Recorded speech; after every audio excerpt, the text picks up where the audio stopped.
Welcome to Infield Fly, everybody's favorite podcast on the 303 Network, where we talk all things baseball, past and present. It's the Doc Gooden episode, number 16 of our show. I'm Jonah White, and here's Tommy Hodgkins. Thank you. Excited to be here because we are joined by a special guest here.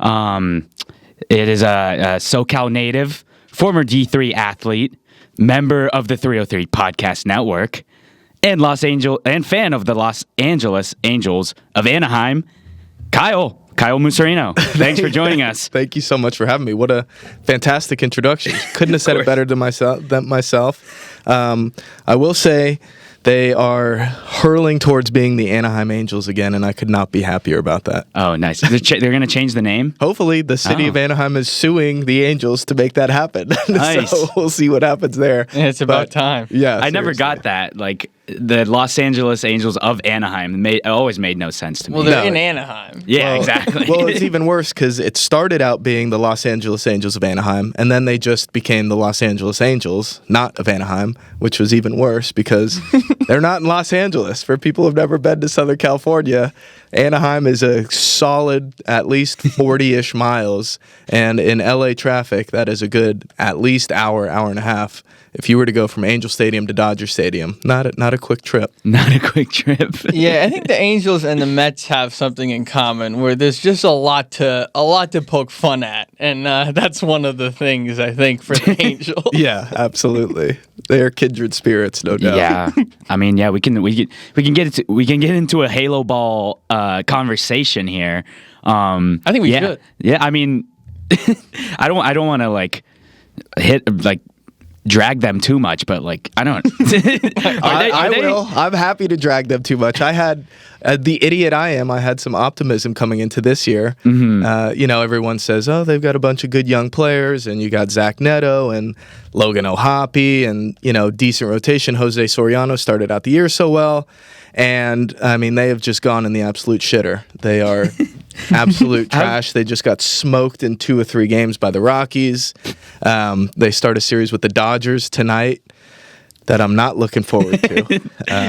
Where's that series? That's in L.A. They already played in Anaheim this year, and the Dodgers took their lunch from them. And, I mean, last year the only saving grace was there was only one team that didn't lose to the Dodgers last year, and it was the Angels. They went 6-0 against the Dodgers last year. I was at 2 of those games. Nice. And that was basically the best thing that's happened to the Angels in the last 10 years. Highlighted by Ohtani hitting into a triple play. Yes. Oh yeah. That was absolutely electric. That was when Zach Neto was good. Yeah. I don't know. I was wondering if now maybe it's already happened. Maybe it's going to happen in the future, but When did the Angels eclipse the Rockies as the most pathetic franchise in Major League Baseball? I'd have to say it might have happened this past week when the Rockies absolutely smoked them in 2 or 3 games. I was like, all right, we're playing the Rockies. This is when get the mojo back a little bit. But no, apparently that's what the Rockies were saying. We're playing the Angels. This is where we get our mojo back. Yeah. The Angels don't have the worst record in baseball anymore, which they did hold for a little while there. Mm-hmm. I think they've tied. Yeah, I guess they're tied with the Rockies now again. So we'll see how long with that the Dodgers lasts. Coming up. Yeah, so not looking good. They haven't done. They started off the season okay, and Jose Soriano looked like a Cy Young guy his first 6 starts, and now of course he's come back to earth and hasn't looked good his last 5 starts. Their bullpen started off the year doing well for the first handful of games, 15 or so, and then they have just absolutely been tragic. Their lineup has been bad. Their young player, Zach Neto has had some weird stuff going on. He's been hurt. He's had, there's been some weird cryptic messaging he's been saying over the last few weeks. Elaborate, please. Well, there's something going on there. First of all, the job Kurt Suzuki has done has not been good. There's been a ton of mismanagement going off. Love Kurt Suzuki. Seems like a great guy. Cal State Fullerton alum, Southern California guy.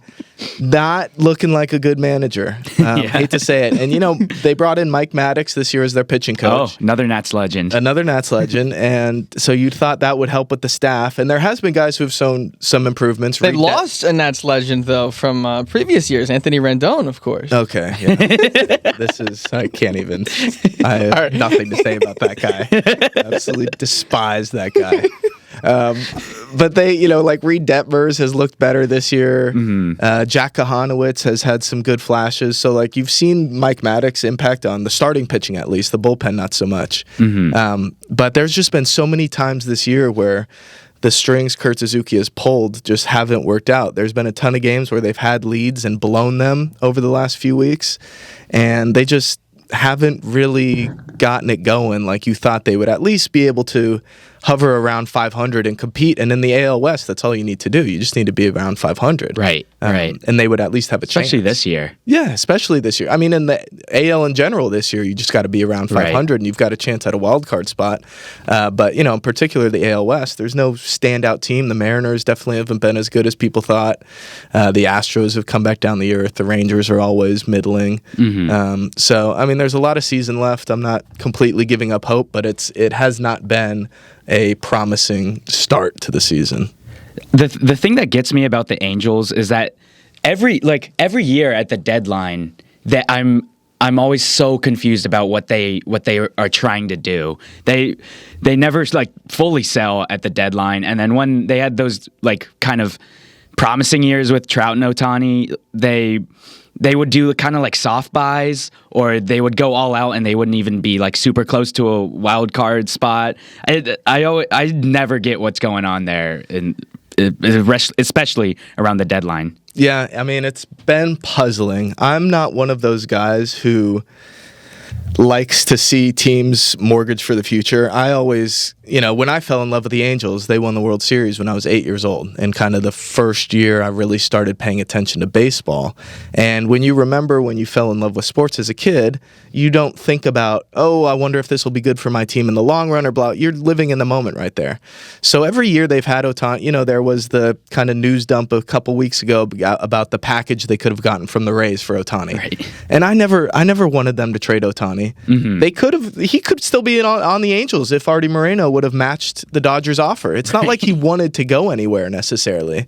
Obviously that probably proved to be the right decision. Yeah. Him leaving, but I never, in those moments when they were kind of middling and they would make it to the All-Star break or the trade deadline and they would be hovering 500 a few years ago. And they just couldn't quite get over the hump. And you're right, a lot of the moves they made just weren't substantial enough to do anything. And, I don't fault them for going for it in some of those instances because, like I said, I like to see them compete. I'm just dying to see them compete later in the season, and it just hasn't happened. Mm-hmm. Yeah, let me say some nice things about the Angels, since you always want to be nice to your guests. It's one of the more underrated stadiums, I think. Oh, okay. I like the Big A. Never been. Stadium. They got a cool waterfall at center field. Mm-hmm. I think it's underappreciated. Mm-hmm. I saw as one of the sights of my coolest things I've ever seen in baseball, Shohei Ohtani's first career home run. Got to see that. Wow, that's I know. pretty major. Yeah, probably after Santana's no hitter. Gotta plug that. Second coolest thing I've seen in baseball in person. And I was gonna think, is there anything else? Anything else to praise? Nothing else. That might be it. I mean, it was really cool when they had Trout, Pujols, and Ohtani on the same team, except the team wasn't very good. Well, that was really the inflection point because they kind of swung for the fences there with Pujols first, and then you had the Josh Hamilton, C.J. Wilson. They would just get a bunch of guys, and then kind of later, Rendon, like we alluded to. Mm-hmm. And it's like Artie Moreno makes these big splash guys, but there's not an investment in the team otherwise. The scouting department, all the advanced technology, the pitching machines, the spring training facilities, all that stuff had lagged behind, and it was just spending money on a couple big players. And as we know in baseball, it's not conducive to winning. You need you need a full roster up and down to be able to compete. It doesn't matter if you have 2 MVPs in your lineup. It doesn't do shit. Right. All right, you could be biased, but is Artie Moreno a top 29 owner in Major League Baseball? No. No. I can't say yes to that.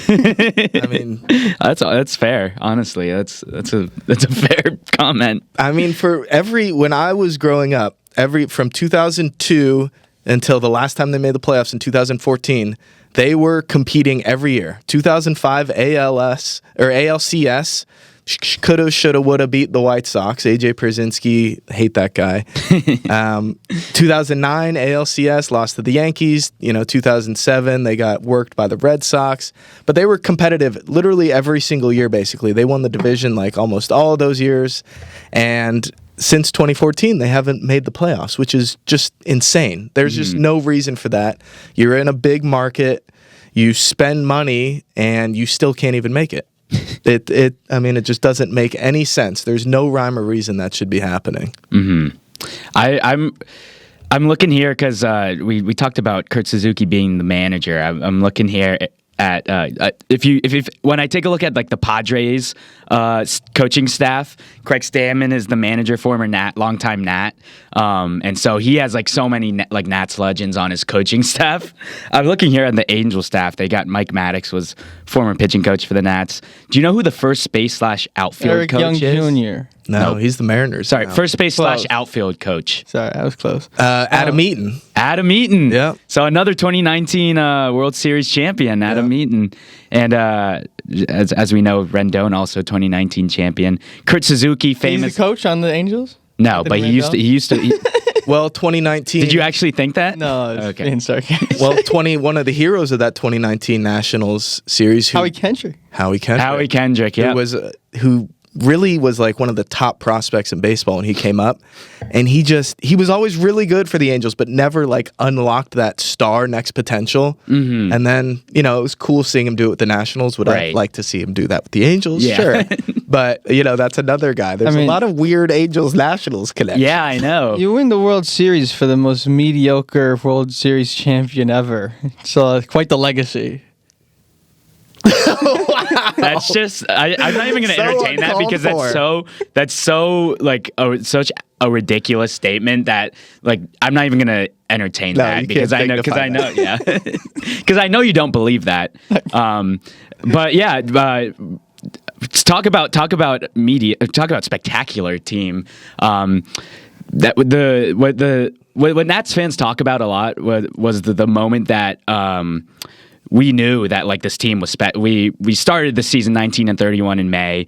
There was a point in time. There was one specific game where we knew that this team was special. It was in mid-September against the Mets when we were down by 6 in the 9th inning against Edwin Diaz. Kurt Suzuki comes up to bat after with 2 on. We were down by 2 at this point and hits a walk-off off of Edwin Diaz. That was just the moment where everything changed for the Nats. So The moment thank you everything to Kurt changed Suzuki. was when Trent Grisham couldn't pick up the ball. Yeah, that's the best. That is the best moment of the season, by the way. Electric Juan Soto. Shout out to that. I was there. That was the greatest moment I've seen in person. Speaking of terrible plays in right field, we don't have to linger on this one, but Joe Adell let the ball bounce off his head for a home run. That's an unfortunate play of the week. For a guy who earlier in the year robbed 3 home runs in one game, to see him Jose Canseco it was just that pretty much sums it up right there. Like literally that sums it up for the Angels. The right Angels there. experience in a nutshell. I mean that play. was absolutely incredible. Literally the guy robbed 3 home runs in a game they shut out the Mariners in, and later in the year goes Jose Canseco on that. Apparently, Joe Adell's the only player in the last something years to have a 4-base error. Yeah, or a 4-base error that went over the fence. That was what it was. I mean, he wow. was. But it was before. Like it wasn't this one. It was a different one. Apparently, It was. Yeah, I think it was either 2020 or 2021 against the Rangers. I want to say where he had one literally pop out of his glove and go over the fence. So this isn't even the first time that's happened to him. it's quite the highest of highs. Well, and it's the tough lowest because of lows. he's come a long way as an outfielder. Like his defense has gotten remarkably better, even from like last year to this year. Was really good, but hard pressed to say that now after what happened. You know, though, robbing 3 home Wednesday. runs in one game, I'll give it to him. Those were pretty legit Yeah. too, especially Yeah. that last one over the fence. Oh, Those yeah, were that one is amazing. Pretty really good remarkable. plays, man. Really good plays, and he makes good plays all the time. And that was just an unfortunate incident. on Wednesday. You win some, you lose some. Yeah. You know, we saw PCA give up an inside Yeah. the park home run Yeah. yesterday. So Yeah. you can't do it every Yeah, time. and then he made up for it. That is true. All right, let's talk about Ohtani. I mean, if you could talk about Ohtani, is there anything new to say about Ohtani? Well, just so after his most previous start, he has a 0.74 ERA. Following this is per Jeff Passan. Following 6 more scoreless innings, Shohei Ohtani's ERA is 0.74. Through 10 starts, the lowest ERAs in Major League history is Jacob deGrom in 2021, Juan Marichal in 1960. Am I pronouncing that correct, Jonah? I think it's Marichal. Marichal, 1966. And number 3 is Shohei Ohtani in 2026. And he's doing this on top of being top 5 in OPS in the entire league, number 3 in on-base percentage, and yeah, obviously just has been one of the best hitters for years. It's unbelievable. Yeah, I mean, there's not much to say that hasn't already been said. But I never get like tired, or I'm never not amazed by him. It never gets old for me. I don't know. I love Ohtani. He's like one of my favorite players in the league, if not my favorite player. But yeah, so I don't know. That's My just what I favorite have to thing say. about Ohtani is still Decoy. Decoy. I love Decoy. What a dog. The thing I love about baseball, though, is Ohtani's on-base percentage, funnily enough, is 420. But he fails 58% of the time. And he's the best player ever. Yeah. Wow, fails more than half the time. But I think that's Doesn't the get on beautiful base. thing about baseball. Yeah, that's true. Anyway, we love to gush about baseball. I mean, well, there's not many more superlatives you can use about Shohei. Yeah. He really is spectacular, and you know, every start, every game, it seems like he does something else that just amazes you. And I'm with you, Tommy. I never get tired of watching it. There's nothing like it. There's nothing like we've ever seen before. And I mean, hard pressed to think that we'll ever see anything like it again. So you might as well enjoy it while it's happening. Never seen it before. Never will after. Does it hurt a little to see Ohtani flourish in LA? I mean, yeah. Obviously, it's hard to say like it doesn't. He's, by the way, I'm 1 day younger than Shohei Ohtani. He's born July 5th, 94. I'm July 6th, 94. So I feel like we have that special connection nice. too. Could have been you. Could have been me. I was literally 1 day away from big Shohei Ohtani. But yeah, I mean, it definitely sucks seeing him, especially go like to the Dodgers. Obviously, I don't like the Dodgers. Yeah. Who does? Being an Angel fan. Yeah. No one, not likes even them Dodgers fans. at all. No, they like them. I'll tell you that for sure. But it just sucks. Yeah, nothing more to say than it sucks. You know, because you're just the punchline of every joke. Right. Having Ohtani and Trout and not even making the damn playoffs, let alone winning a World Series, and then for him to literally go to the Dodgers and win the World Series in the first year that he's there, definitely did sting a little bit. Quick note: I was looking at the MLB leaders. Number 1 in walks this year. Yeah. Is Mike Trout. Yep. Really? Yeah. And his chase rate is like 10% lower than it was last year. Wow. He is definitely like having the best season he's had in a while. And it's not like he's old Mike Trout by any means, but he's definitely looks a lot better. He's just had, really bad injuries and bad injury luck. Right. He's brutal in center field. He's not a center fielder anymore. But at least he still does it. Like, there's so many players because that he wants to do it. Quit the field, and like I got respect for somebody that's like, I'm still going to go out. I did there. too. I was with you at the beginning of the year, and now I'm like, okay, he's just not good. at the position. And it's center field, especially, is a young man's game. And I understand he wants to do it. He didn't like DHing. He wants to be in the rhythm of the game. Nice. He doesn't Love like that. playing the corner. I hate the DH. I get that too. Like, I get it. I get everything, and he deserves to play it if he wants to. He's Mike Trout, and there's no reason for him not to. There's nobody like clamoring for his spot that needs to be playing instead of him in center field necessarily. So, Trout could be the lone Angel All-Star and the only guy I would even argue has a chance to do it. Right. Speaking of All-Stars, the All-Stars is one of the things on our agenda, and I'm just going to cross it out because the All-Star game is boring. I love the All-Star game. It's the best All-Star game in sports. It used to be. Yeah. It's not anymore. No, it is. That's just a terrible. That's another terrible take. That's bad take number 13 by you. Actually, time to skip to one of our, we'll go out of order, skip to one of our segments. It's called What Does Jonah Hate About Baseball? I hate that they ruined the All-Star game. They ruined it when How did they ruin it? When first thing they did was they made it so that it used to matter for the World Series, who hosted the World Series, and that was the right thing. I love People say that it was wrong because it's not fair, blah, blah, blah. Life isn't fair.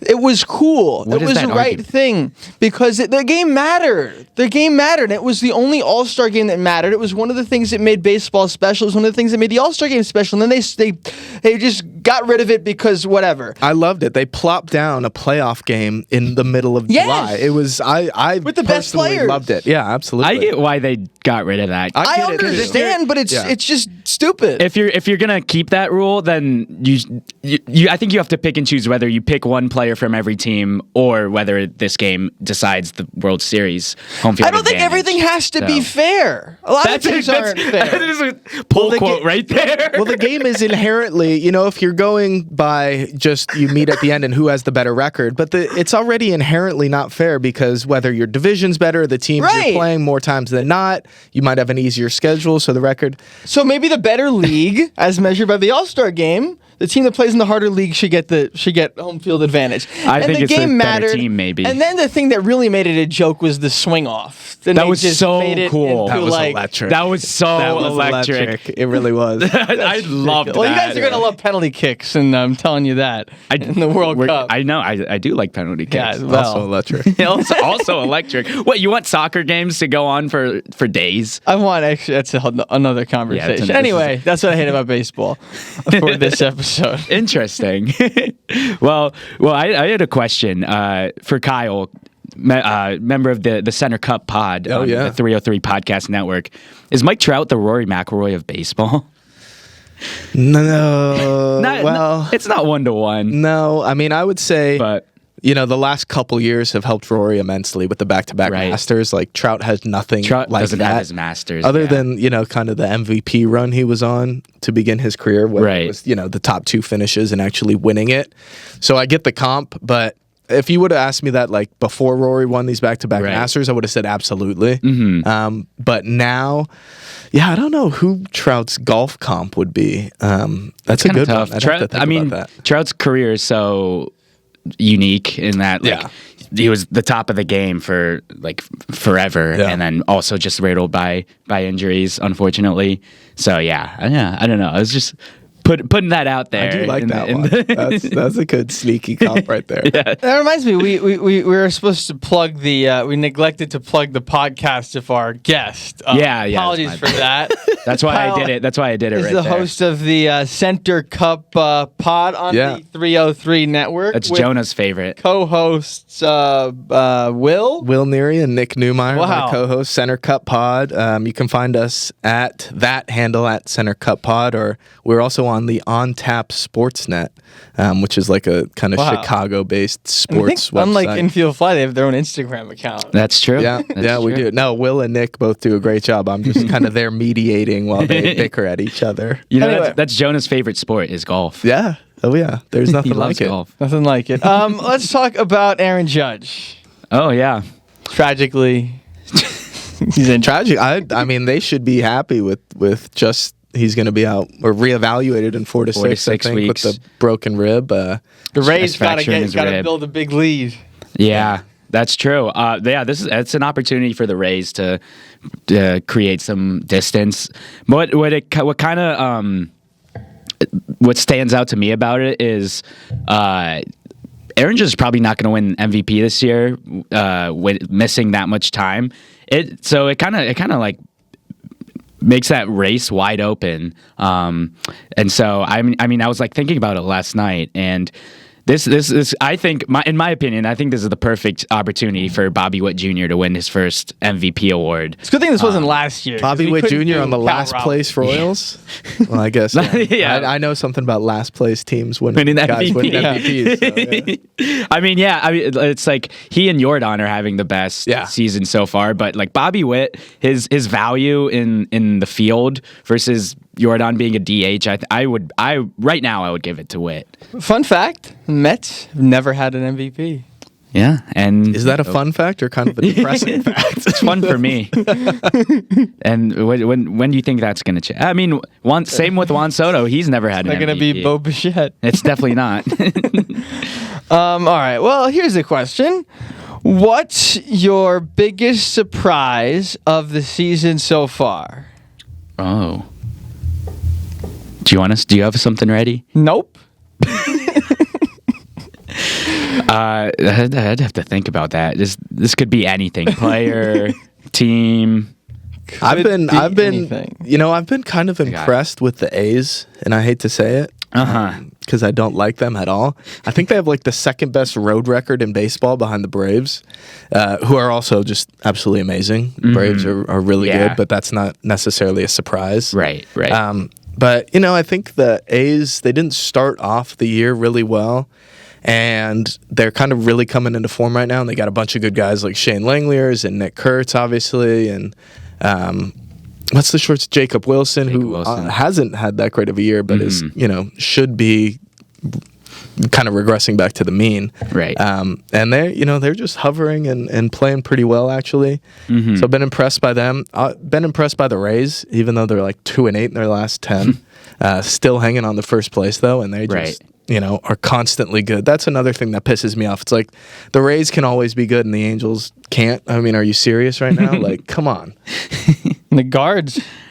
We talked a lot of Guards ball last week. We did. Yeah. And the White Sox, I guess, too. White Sox. Yeah. I'm going to give a shout out to the Pirates. Yeah, shout out to the Pirates. After the Mets knocked Paul Skeens out of the first inning of the first game of the season, you thought the seasons were going to go in opposite directions of what they did. But even with former first-round pick Henry Davis lighting it up back there, the Pirates have been pretty impressive. Not just Paul Skeens. Yeah. Pirates, I think people thought they could be kind of good coming into this year for sure. And just the fact that they're, 5 games above 500? Definitely have looked really good. I have a couple AL East answers here. I was really high on the Blue Jays coming in. Yeah, definitely. Obviously, they won the pennant last year. They added Cease. They added Okamoto. And they just really haven't shown up, especially towards the beginning of the year. They still have a losing record, tied for third in the division. I thought they were going to win this division and maybe make another pennant run, but hasn't been the case so far. And then my other answer is Cam Schlittler, the odds-on favorite for the AL Cy Young as of today. I knew he was going to be good. He flashed some really good stuff last year, including in the playoffs. But I did not expect him to be this good, be the best pitcher in the American League so far. So yeah, those are my two answers right there.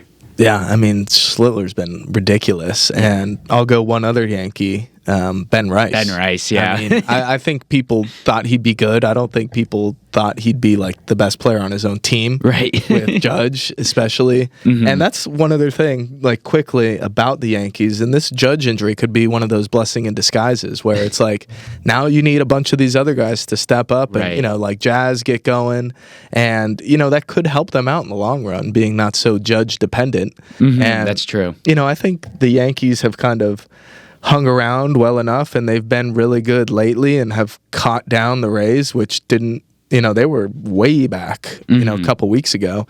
And the fact that even with Judge being, he's been not himself the last 15, 16 games dealing with this injury that now we know is officially a broken rib.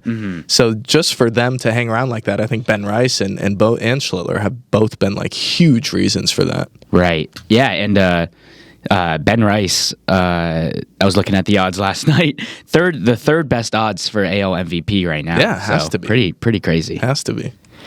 We need somebody come on here to talk Rays ball at some point. I know. We need to find a Tampa fan. Rays who are evidently 21-9 at the Trop. Wow. Who thought?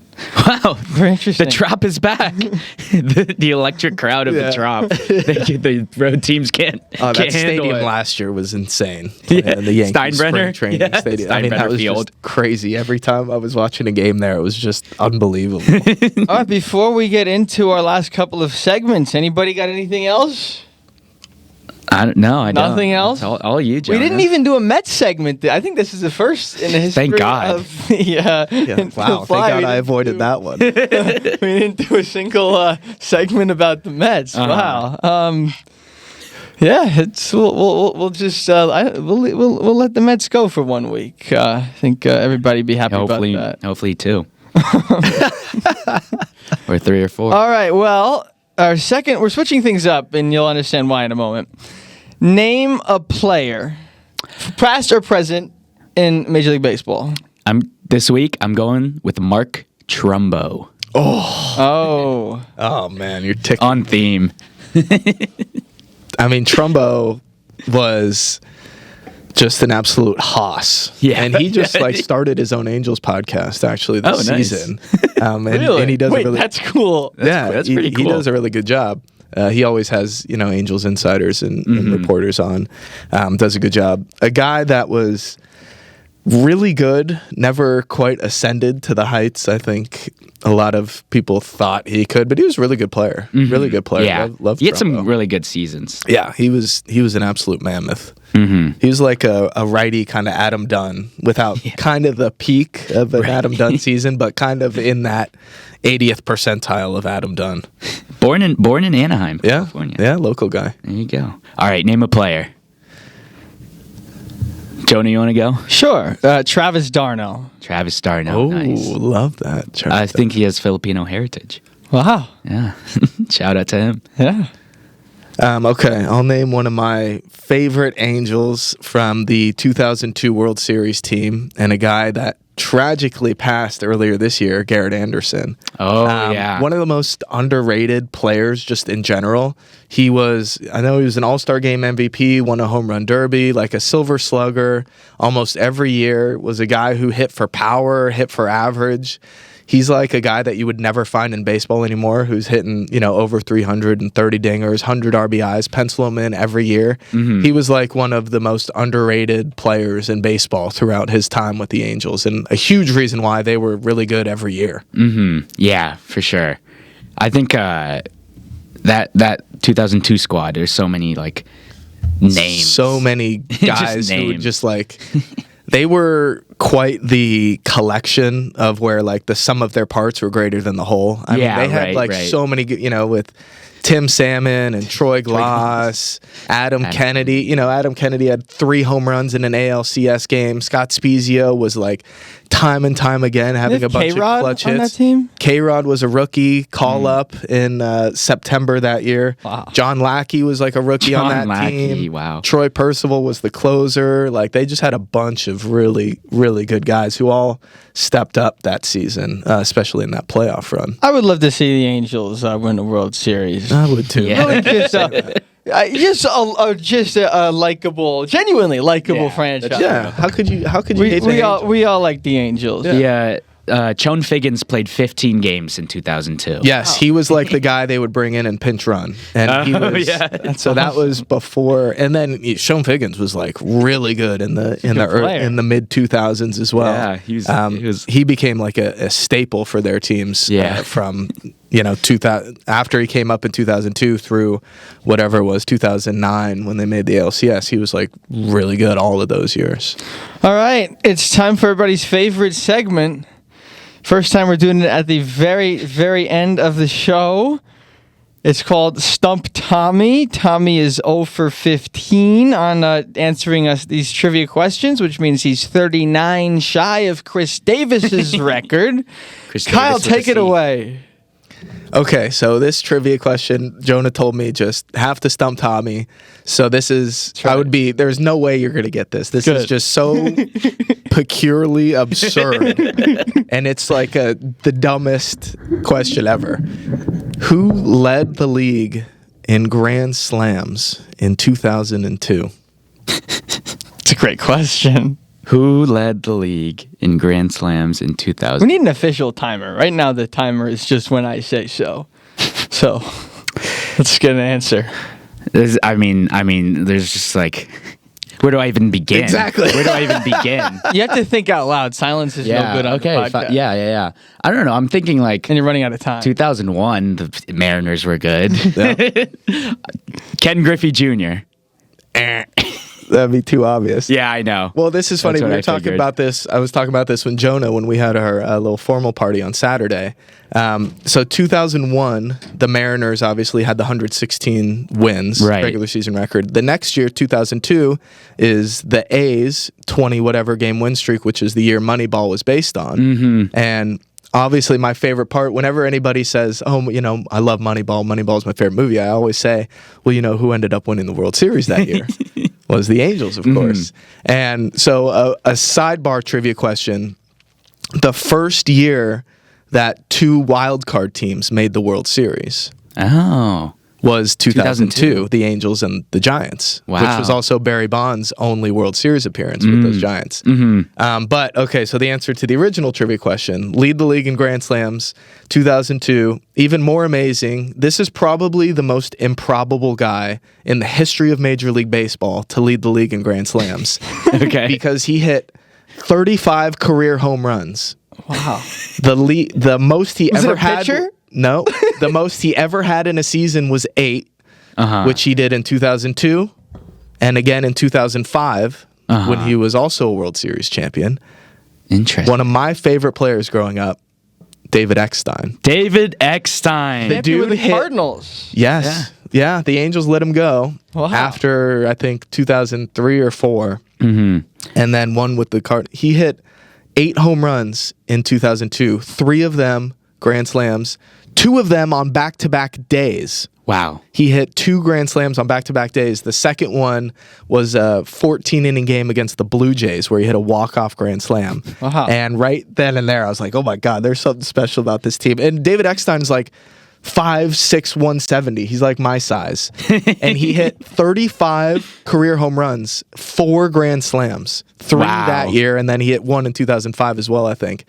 So he hit like whatever percent of his total home runs were Grand Slams. I mean, it's like 10% of his career home runs were Grand Slams. Fun fact. That's absolutely insane. That's crazy. Not to make this about me again, but I've been to the only game where a team hit 3 Grand Slams.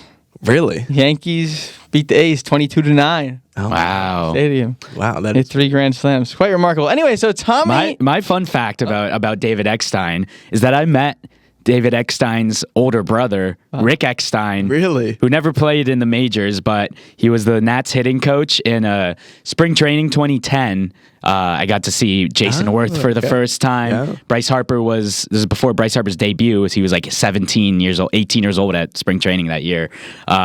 Rick Eckstein was the hitting coach, and we got, like, my siblings and I all met him, and he's like signed a baseball for us. That's pretty cool. That's so cool. That's my Eckstein story. I love that. All right, folks. Well, Tommy's now 0 for 16 on Stump Tommy. We've got a gotta get the next one. But Infield Fly, of course, is not going anywhere. So Tommy 0 for 16. So Kyle, to paraphrase one of baseball's best broadcasters, Wayne Randazzo, say goodnight to Tommy. Say goodnight to Tommy. For Kyle, Tommy, I'm Jonah saying so long from 303. This is Infield Fly.